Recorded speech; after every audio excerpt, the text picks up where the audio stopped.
Hello, this is Matthew Savage. I am a concept artist working in the film industry in the UK. I have worked on movies such as Prometheus, The Martian and Star Wars, and you are listening to Studio Yutani. Mother, how long have we been traveling? Approximately 24 days. Ash? Any suggestions from you or Mother? No, we're still collating. I've got access to Mother now, and I'll get my own answers. Thank you.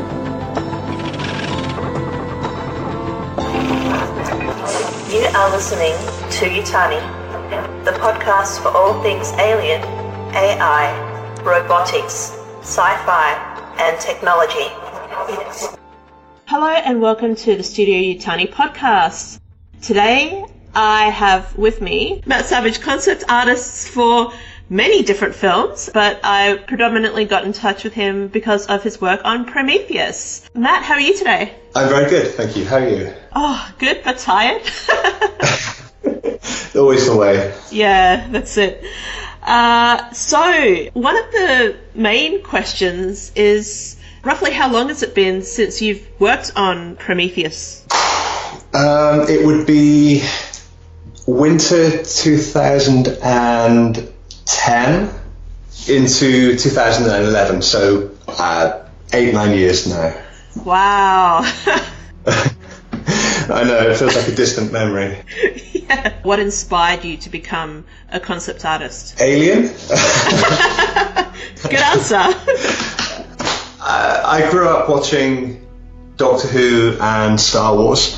They were kind of my fairy tales when I was younger, but as I grew older, I kind of discovered more adult sci-fi like Alien and Blade Runner, and I think my dad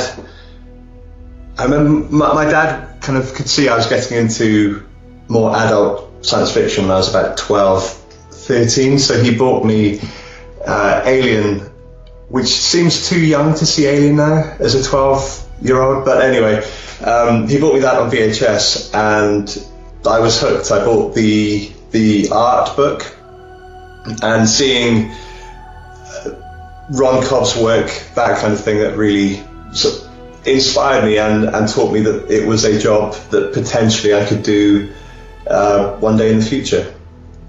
That's amazing. So would you say Ron Cobb was your major influence in the sort of style that you do now, or do you... I still go... I definitely go back to his work because I loved his pen work.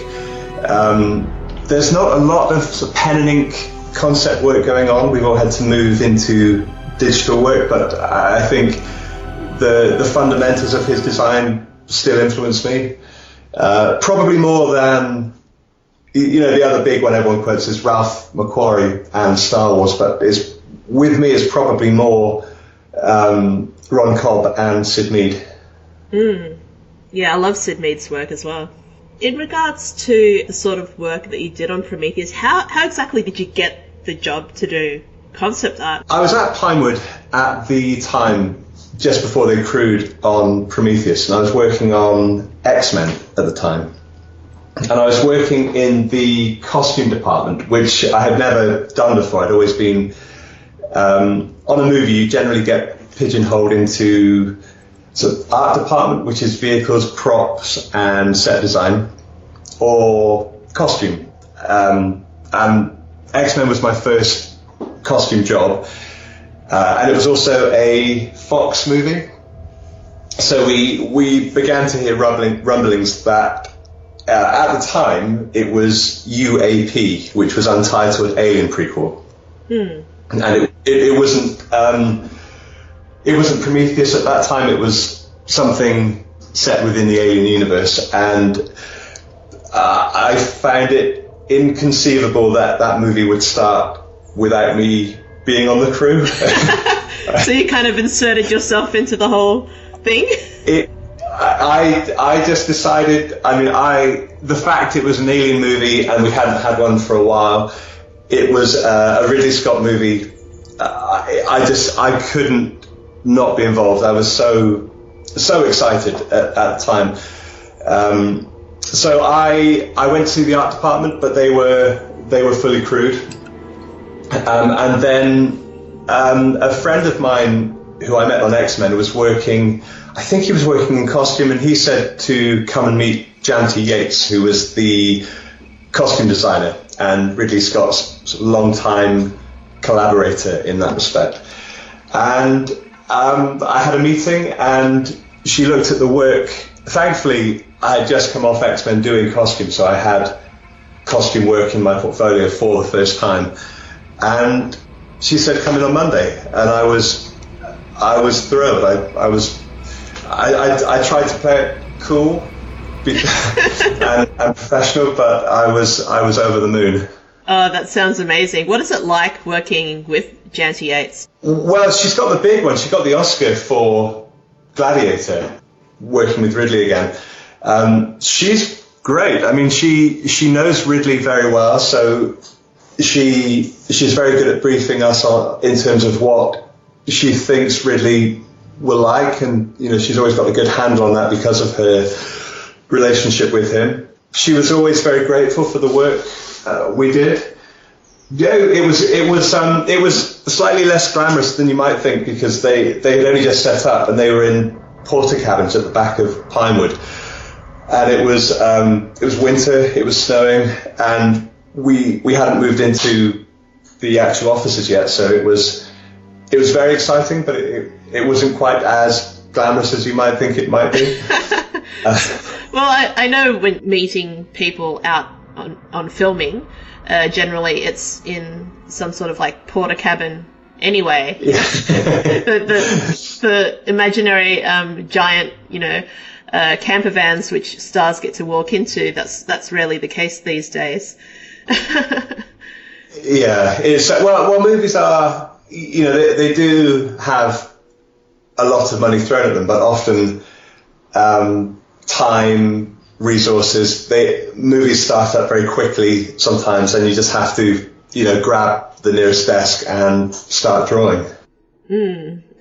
I can see with a lot of the designs that you've done with The Martian, very much similar to the sort of designs that you visited with Prometheus. Was there any major influence on the way you did the spacesuits? Was there any particular dynamic that Ridley demanded or that he specified to Janty to get going with the design concepts for it? Yeah, I'm trying to think. Even that, The Martian was 2013, 2014. So I can't remember. I know the main difference on The Martian and the sort of brief we had from Ridley through Janty was it's not as science fiction-y as Prometheus and the Alien Universe. It definitely had to appear more grounded. I think it's NASA in maybe 20, 30 years down the line, so it's not Star Trek super sci-fi. I remember orange was a very key thing. To kind of play off the Mars landscape? I think it's more the sort of the industrial connotations you have with orange, so orange on white and orange on grey. Do you know, I just can't think. I know, I mean, we did two suits on The Martian. We did the ground suit, which was a more almost, and then in fact that would be one of the points of reference that Janty suggested. It was more kind of sportswear in a way, but in a modern utilitarian way. So we had the ground suit, which was a tighter suit, possibly a bit more futuristic, with and we looked at contemporary and projected NASA spacesuits.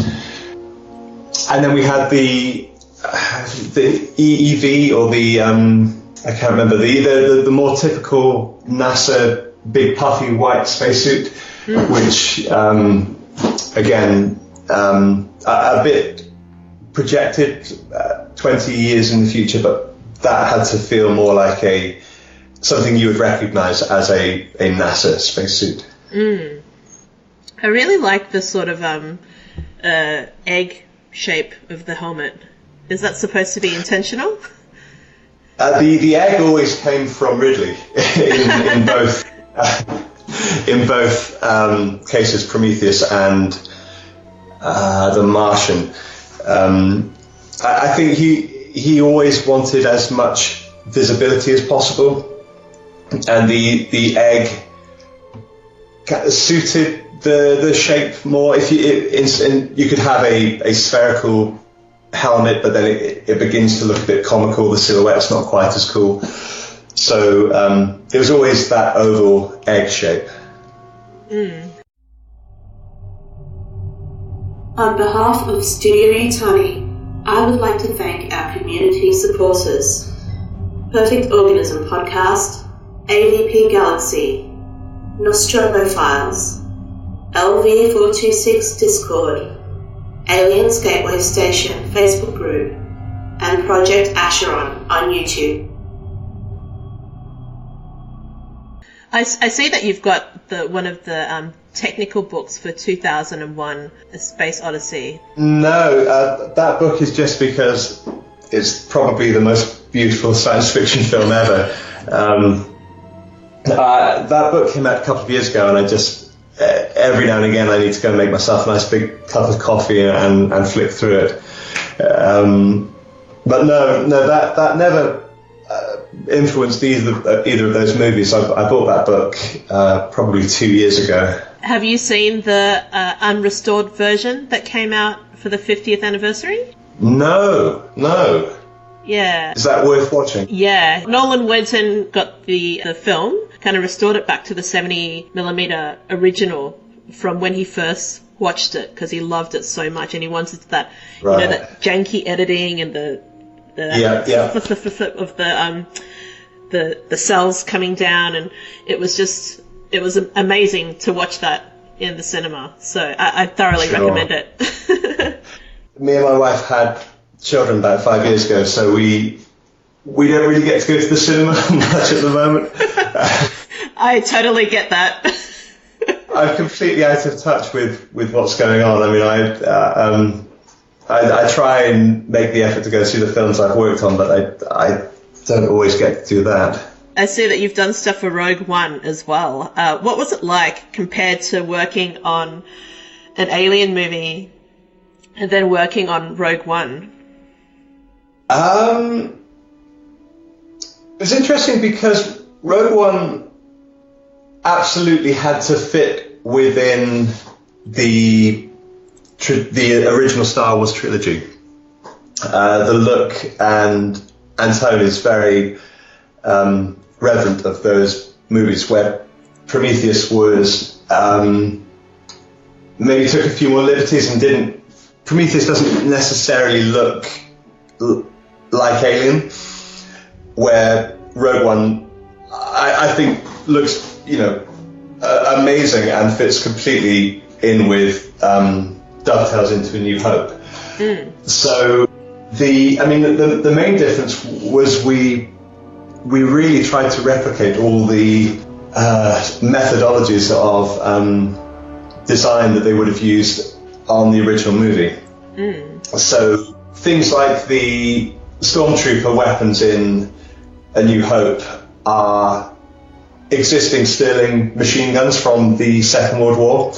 Wow. So for Rogue One, we bought, old firearms from the Second World War to try and give everything that same original Star Wars feel. Yeah, they're really amazing. I'm having a look at the double barrel Imperial blaster. That looks like really sick, but most of all, I really love Chirrut's bow. Like, it's just so gorgeous the way you've rendered it with all of the what's that technique called? Filigree, or the sort of intricate the gold inlay. Yeah, the filigree in there. It's just amazing. It's quite nice when you're doing very industrial, machined looking weaponry to then have the brief to do a sort of wooden Possibly a bit steampunky. I hope it's not too steampunky, but it's fun to sort of jump around stylistically. Yeah, like because you're creating these renders, are these all 3D? Can you just spin them around when you're working on them? Yeah, I always start in 2D. My process is always sketching, but the last couple of years I've worked more in 3D for exactly that reason, to spin the model around, have a look at the different angles, and even some of the prop makers will 3D print from my 3D file. Oh, that's really handy these days. What have you found that it's changed now with the event of like the use of 3D printing in the whole pre-production process? It's a really good rapid prototyping tool. It doesn't necessarily always hold up. I mean, actually more than the prop making, friends who are model makers who make set and vehicle models for the art department, they tend to use it more than the prop makers do. But it's a really good tool. The better props tend to be the bench build, sort of hands-on prop makes that the prop makers do. They tend to last longer. We have had problems with 3D printed props breaking, but I mean it's an amazing addition to have. How have you felt it's kind of changed the style or the way you develop concept art? Was it much to go to adapt your style to come across? I only ever did. I mean, I grew up drawing traditionally and drew traditionally through university. I did one job in a sort of transitional period where I was sketching 50% of the time and the rest of the time digital.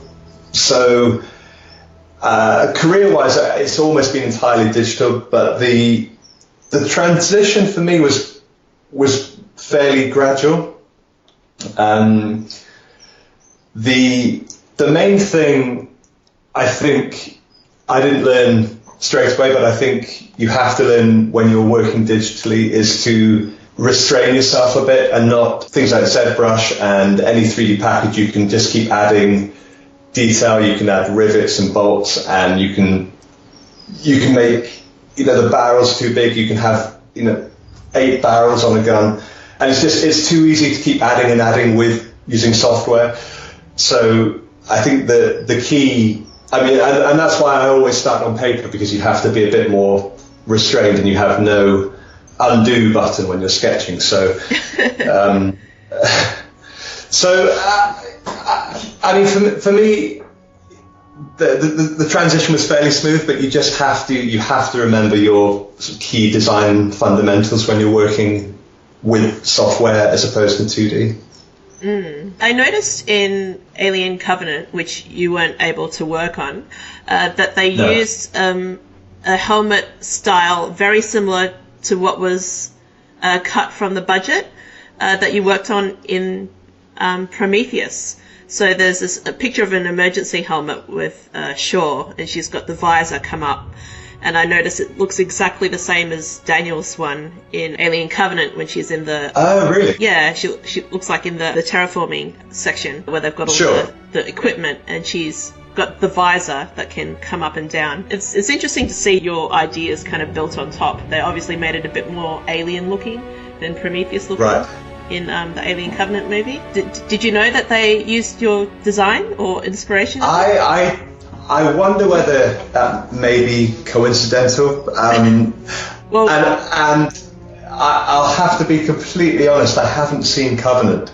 Oh no, really? Which I know, which as an Alien fan, I didn't read particularly good things, and I'm so busy, I have to kind of pick and choose what I can sit down and watch, and I never got round to it. Oh yeah, I understand that. I had to find a babysitter so I could go to the movies, because I've got 2 kids of my own, so I can totally sympathise with that. Changes everything. Yeah, it does. With the 40th anniversary of Alien being this year, is there anything in particular that you feel like doing to celebrate such a landmark for Alien? Well, I'm going to turn 40 myself, which so we're sharing birthdays. I did go and see it a couple of weeks ago. I went to see it in the cinema, which I've never had the opportunity to watch it on the big screen, so I've kind of ticked that box. I was hoping, I know that there was a exhibition in America, and I was hoping that would tour, but I don't think it is. No, it's predominantly staying there because a lot of the stuff is provided by people who own the original props and who are fans of the film. And it's all insured at USC, but it's going on for another month. So if you can afford a family trip, it's probably worth doing. I have no intention on taking a 3-year-old on a plane to America. Yeah, I've got a 2-year-old son. I do not think that's a good idea either. No, not yet. Maybe in a few years. Yeah. But no, I made the effort to go see Alien in the cinema, which I thoroughly enjoyed. Wonderful. This episode was brought to you by our supporters on Patreon. Thank you to Timothy Cullen, Benjamin Scottford, P. Wayland, Michael Andrews, Sarah Hall, Project Acheron, Daniel Cooper, Zachary Rice, Lady Anne, Zeno Park, Georgina Gray, and JB. Without your support, none of this would be possible. Thank you. What do you think would be your dream job? Like, I know you're doing concept art for films, but have you ever considered doing like concept art and design for SpaceX? You know, designing a colony, like for real space engineers. Have you ever considered something like that, or are you quite happy with the sort of work that you do now with contributing to like such a creative area like film? I mean, I'm always happy to be paid to draw, so I don't really mind. Drawing and painting and now 3D modeling has always been almost, well, I always found drawing therapeutic, so I still enjoy anything as long as I'm putting pen to paper in some respect. I don't really mind. The film is still my passion, but equally with kids now I'm trying to do more work from home, so the criteria in terms of a dream job has changed, and it's almost anything I can do from home is a bonus at the moment. Yeah, I totally get you. Yeah, because I don't live near the film studios, so the last 10 years I've been working away from home and staying with friends, and now I'm trying as much as I can to work from home. So I don't mind. I'm happy. I'm happy when I'm working, and I'm the most happy when it's science fiction related, I guess. But I don't really mind. Is there any genre that you wouldn't want to delve into that you think? Really. No, I'm because I feel like you're being typecasted with all of this work that I've seen. Or maybe that's what you prefer? Would you like to go outside of that? Well, it tends to be the jobs I chase. So when Prometheus started up, I basically forced myself onto the production. And the same when Star Wars, when I heard it was coming to the UK, I did my sort of homework and found out who was going to make it, and got in touch with them. So the last 10 years I've tried to do movies that I've sort of chosen to go and do, but I mean I've been on Star Wars now for 4 or 5 years, and I'm kind of keen to do some contemporary work, something when you've been doing spaceships and props and things like that. It's quite fun just to go and do maybe a period movie or just contemporary architecture. As long as you sort of commit to the work, I think you can find your enjoyment or find your satisfaction. But my ideal job is where, and it doesn't exist, by the way, but my ideal job would be to do costume for a week, vehicles for a week, set design for a week, and then just rotate the three, because I kind of enjoy doing everything, but I don't enjoy doing I don't enjoy doing one specific thing for too long. Yeah, no, I understand that. My husband's an architect, and he went from designing a building when he first started with his firm, and only just recently the building was finished. And it was like 10 years, and now he's got to start again. Yeah, I mean, that's the difference between the real world and film. I've worked on vehicles before where we've had maybe 5 or 6 weeks to get them completely locked off, where in the real world, you might spend a year or 2 years. I mean, it'd take 3 or 4 years to get a vehicle into production, where the film industry is, can we do it today? Can we start building next week because we're on camera in 4 months' time? Yeah. But I like the quick turnaround. Have you ever had a chance to visit any of the sets you've done concept art for? Yeah, I'm trying to think of a good example. Yeah, I didn't work on the Falcon interior, but I did get to go on there quite a bit on Star Wars, which was just the most incredible thing to go and have a walk around, because we all know the interior of the Falcon really well, but you haven't ever been there. It's almost like somewhere famous like Times Square or the pyramids, where you know exactly what they look like, but you've never been there. So when you go there, it's a bit like walking into a dream, because it's somewhere you know that the cockpit is round that way, and you know the gun pods are up and down the ladder, and you know where the chess table is, but you've never physically walked around them. So it's a really lovely, cozy and surreal feeling going to somewhere like that. Thank you for joining me on this podcast interview. It's been a really long time to try to get this schedule happening, but I'm really glad it happened, Matt. It's been really great talking to you. I know.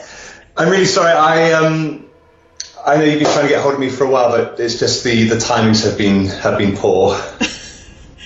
It's been really great speaking to you, and thank you for giving us your time and talking about all of the work that you've done. If people wanted to get in touch with you, where can they go?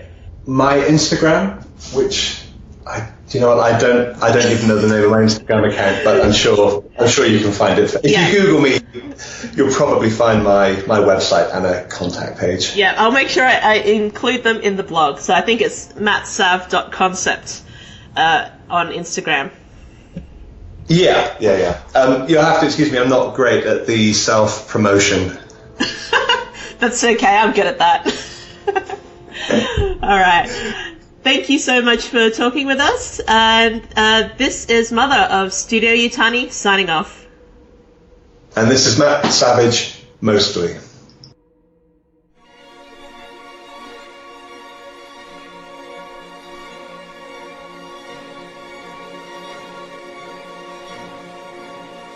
Remember to like, share, or support Studio Yutani on Patreon, and subscribe to yutani.studio to stay up to date.